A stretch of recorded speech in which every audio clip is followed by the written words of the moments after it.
What's up guys, today we're back at a brand new video. Today I'll be teaching you guys on how to make a Unity backrooms game. Alright, let's get straight into this. So the first thing which you actually want to do is go ahead and click on new project. So if you don't already have Unity installed, it's better to go install it. So you want to get Unity Hub, and then if you want to install Unity, you just want to go to the installs and then go to all, and then you should be able to download this version. And after that you should go to downloads. It will show you the description in the downloads, including megabytes per second. And yeah, after you're done with all that, come right back. Alright, now you want to click on new project, click on 3D built-in render pipeline, and you want to name your project over here. I'm just gonna call it tutorial. Alright, you can select the location where you want to put this, and it's usually better to keep it in a separate folder. Maybe you can call it Unity Games or whatever you want to call it, and then you can put your organization over here if you want. And if you don't want connecting to Unity Cloud, you can tick that off. I don't think I'm gonna keep that on. And then we're just gonna go ahead and click on create project, and it should start showing a loading screen over here, as you can see, and Unity should open up. I'll get back to you guys right after Unity opens up. Alright. Okay, so after you have Unity loaded up, it should look something like this. Alright, let's see what we have to start off with. So, first of all, we want to delete this main camera. Actually, if you want, you can keep it.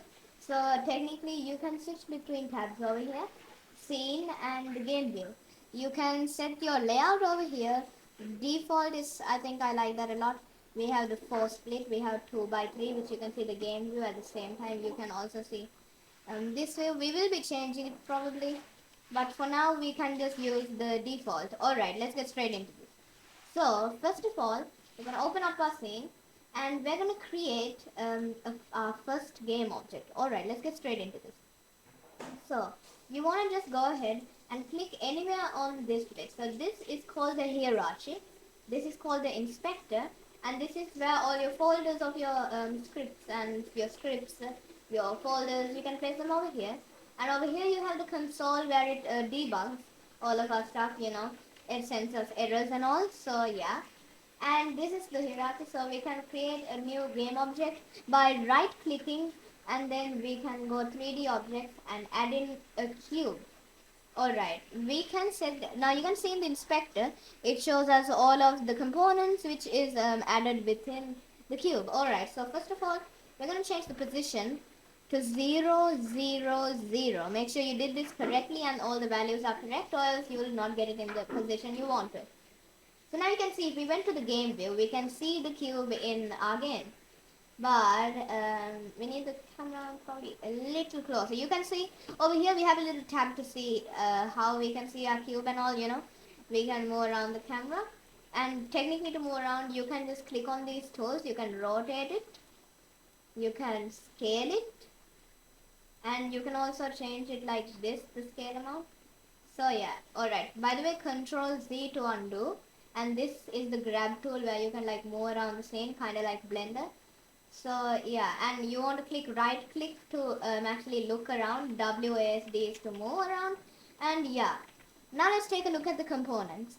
So we have a mesh filter over here, which will tell us what type of mesh we want. See, we can change the mesh over here, but it will still have the same box collider. So let's keep it at cube for here. And then we have a mesh renderer, which controls the materials, the lighting, the probes, and the additional settings.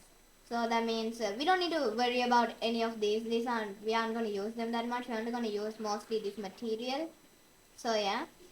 Then if we disable this, you can see the cube goes away, and if we go on game, the cube isn't there, but we can, see that. Alright. Next of all, we have the box collider, which gives collision to this object. So you can see we can click on edit collider, and then we can click on these little green dots, and we can change the collider way. And then we can add components. So there are many components for Unity. So we can navigate them through like here, or we can type in the one we want. So what we're looking for is a rigid body.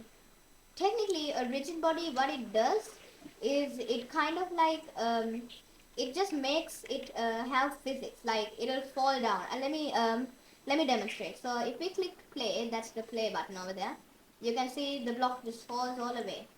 And it's the same thing if we rotate it a little, you can see it'll fall down in that way. See? Alright, so you can also examine that it can also fall down on a certain object. So let's scale it up on the Z and X, and then go ahead and remove this component. You can see it'll interact with it in a similar way. You can see that, right? Alright, so we aren't going to be, oh, sorry. We aren't going to be working with cubes for now. We are going to be working with much more stuff than that. So, let's start with a simple cube again. I'm sorry that I deleted that. It's fine, I think. So, let's set 0, 0, 0 as always. And then we're going to make a little flow. So, as always, we go to the scale option right over here. And then we can start scaling it like this. Just drag it and, and make a little flow. And now we're going to work with some, this looks very dull in my opinion. So let's make some new materials for it. So you're going to go ahead and click right over here, right click, and click create, and make a folder called materials. Inside of this materials folder, you can create a new material. You can call this whatever you want. For now, I'll call it cyan. Alright, because I like cyan. And now you can change the color settings over here, which says albedo. You can change the color. So I'm going to change it to like a cyan color. And you can see you can just apply it by dragging it onto the object. And you can see the object color has changed. And you can change it now as well, and it will change depending on that. Alright? It's pretty simple. So you can see there are different colors that you can add, make it rainbow. Okay, so yeah. Okay, so yeah, this is what you want for now. And since also if you want to learn more about a first person controller, which is like technically a player, you're going to have to look for another tutorial and come back, because we're going to import a model which you can use and follow along. Alright, so first of all, we have our directional light. This has a light component attached to it. A light component is like what it means technically. It's a light. And this type is directional. You can change it to spot, point, and area based only. We don't need to learn about that much. So we just get a directional light for now. Now we need to delete our beautiful main camera. Now look, as I demonstrate, see, if I go to the game, it says display 1, no cameras rendering. That means there are no cameras that are actually inside of the scene. So this is also called the scene view. So what we're going to do is we're going to go ahead and go to this top bit, go to window, go to package manager. We're going to go my assets. It will say fetching assets. And this is where you're going to show all your assets. Like I have all of these ones. And it will show whether it's downloaded or you have to download it, or if you can import it right away. And yeah. Alright, let's get straight into this. So what we're actually going to do is we're going to import this modular first person controller. So if you don't have this, you just need to go to window. You need to go to asset store. And over here it will open up this. And over here, let's just wait for it to load. Okay, this is taking quite a while. Okay, there we go. Now what you can do is go to the search bar, type first person controller, and if we click enter, it should open up this menu. And what we kind of want is this free one right over here. Don't worry, you don't need to get this one. This one looks cool, but you don't need that because we're not going to be using that in our game. So we just need this. We're going to click on it, and then it will open this up, and just click over here. It should say add to my assets, and it will take you to another screen which will say add to my assets again. And yeah, inside of that you can just add it and open it in Unity. So open in Unity, as you can see, it says that, and then it opens up my one. So then I can just like add it to my game. So we're gonna click. You won't have this import option. You'll only have download. Click on download, wait for it to download, and then click on import. And you don't need to select anything. You can just leave it like this and click on import, and then it will start importing the the model first person controller into our scene. We're not going to go through the script, but we will be going through some other scripts which I'm not going to copy from anyone. So this is just going to be the first, like the only script we're going to import. So now if we went over to assets, you can see there's a new one, a folder called modular first person controller. So let's click on it, go to first person, and now we can drag in this prefab. A prefab is like you can like duplicate. You can see I can drag in another one of them without having to duplicate it from the hierarchy. So yeah, that's what it is. That's a little error in this package, I think. As you can see, the arrow is over there. That's so to fix that, you just need to click on this center and click on pivot, and it should come back here. Pivot means like it's gonna go to.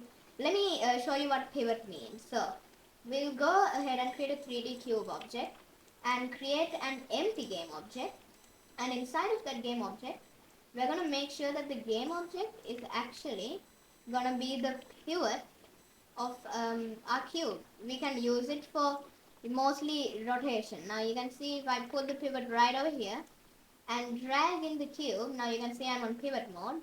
If I click rotate, you can see it rotates in a completely different way than it's supposed to. Like for example, if I take the cube, it rotates like this. If I click on the game object, it rotates like this. So that's technically what a pivot is. We usually use it for doors. Okay, now we have a first person controller. It's pretty basic. Let's turn it to pivot, send it back to center. And now what we can do is also make sure that you know some basics. Everything in this project is called a game object with components attached to it. Okay, it's an empty game object. So now you can see the mesh render has been disabled because there might be some errors putting it, you know. So because like you might be able to see the player and you know it's just a beam. So now you can see when I loaded into the scene I have this little reticle which we will use as our cursor thing. So if I click on the screen, now you can see I can move around. WASD, that's a little head bob and you can you know run around and control the crowd. It's pretty basic stuff, but these are very important. Okay. I'm also going to change the color. This is kind of hard to see everything. I'm going to make it a little darker. There we go. That's nicer. Okay, so we have a pretty basic scene for now. So what we're going to do now is after you have completed the first Unity tutorial. I hope you guys understood everything in this. If you have any questions, leave in the comments down below. I will answer to all of them. See you guys next time.